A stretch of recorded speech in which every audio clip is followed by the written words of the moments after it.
Sa sinundan na episode ay naghiwalay na ang inahin at ang kanyang mga biik. Inilipat naman namin ang Mama Pig sa kabilang kulungan dahil may aayusin kami sa dating paanakan. Magandang tanghali po mga kaibigan at welcome sa aming munting backyard. Nandito na ang alaga at magkatabi na sila sa isang buntis na inahin. Today's episode ay pag-uusapan natin ang kondisyon ng Mama Pig. Malaking challenge po ito sa amin dahil sa sobrang payat o malaki ang nabawas sa kanyang timbang. Sa lahat ng mga may alaga, alam ko po na isang malaking challenge ang ganitong kondisyon ng Mama Pig. Sa nakikita po ninyo ay bumaba talaga ang kanyang timbang at mapapansin naman lalo na visible na ang buto sa kanyang likod. Parang naubos ang nutrisyon sa kanyang katawan pagkatapos ng kanyang lactation period dahil malalaki at matatakaw sa gatas ang kanyang mga biik. Ito po ang hahanapan namin ng paraan para maibalik ang wastong nutrisyon at pangangatawan. Ito ay isang malaking hamon sa amin dahil baka maaantala ang pagpapabulog kung kulang sa nutrisyon ang alaga. Ang iniiwasan namin kung mananatili sa ganitong kondisyon ay baka maaabutan ng pagkalagas ng mga balahibo at matatagalan ang kanyang paglalandi. Masasayang ang ating panahon at oras, pakain at maging sa ating kita dahil madelay ang pagbubuntis. Madalas sa mga bagong walay na mga inahin ay napapabulugan agad sila sa loob ng 7 araw.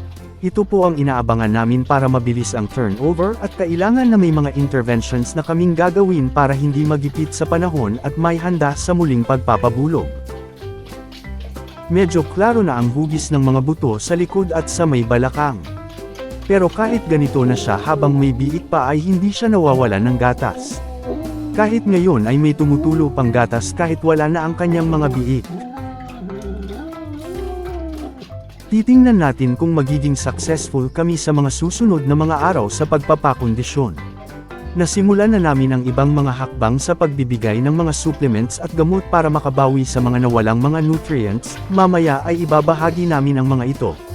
Kahit hindi agad tumaba ang alaga basta mapunuan na muna ang mga nawalang nutrients.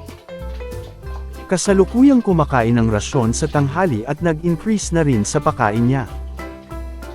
Ganito po talaga bago maglandi ang mga inahin, ang unang tinitingnan natin kung mataba o sobrang payat ang katawan ng alaga.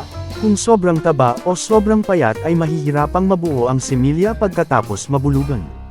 Kaya pinapababa natin ang timbang kung sobrang taba sa pamamagitan sa pagbawas sa pagkain. Dagdag naman sa pagkain at nagbibigay ng mga supplements kung sobrang payat ito.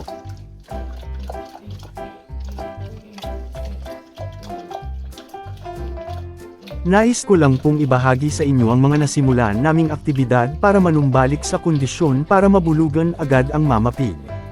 Simula noong ika-25 days old ng mga biik at hindi pa nahiwalay ay nabigyan na rin siya ng 7 ml na B-complex vitamins para magana siyang kumain.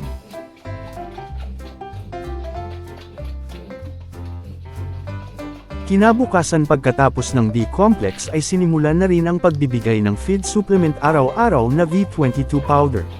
Mayroon itong ADE, may B-complex din at ibang mga minerals na makakatulong na mapataas ang fertility ng alaga.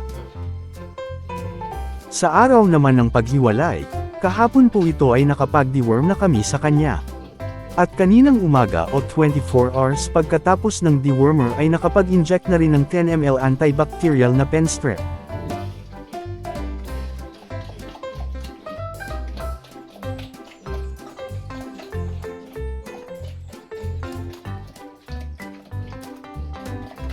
Kapag maubos na ang V22 powder ay ibabalik naman namin sa sisical powder.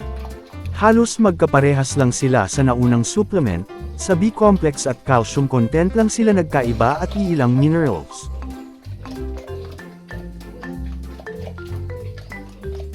Bisitahin lang po ninyo ang description sa ibaba, dahil naglagay na po ako ng mga video links patungkol sa mga naipakitang bitamina at gamot upang masundan ang ating episode ngayon. Mag-isa na lang siya dahil nabili na lahat ang kanyang mga kapatid.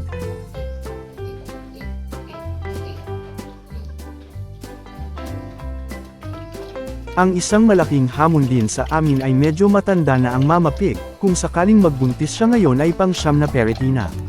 Ito din ang tinitingnan namin kung sapat pa ba sa dami o magaganda pa ba ang iaanak niya. Bukod dito ay silent hitter ang Mama Pig, mahihirapan kaming tukuyin kung mag-standing heat siya.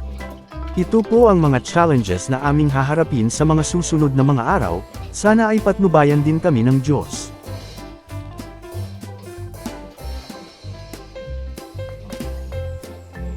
Antabayanan natin kung ano ang magiging resulta sa pagpapakondisyon at kung mabulugan ba ang Mama Pig sa loob ng 7 araw.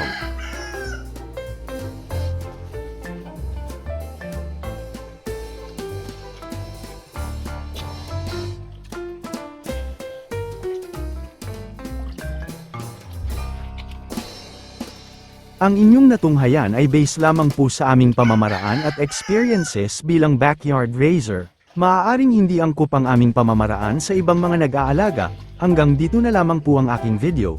Sana ay inyong nagustuhan at may nakuhang mga simpleng kaalaman sa munti kong ibinahagi. Hanggang sa muli, daghang salamat sa inyong oras sa panunood at happy farming po mga kaibigan.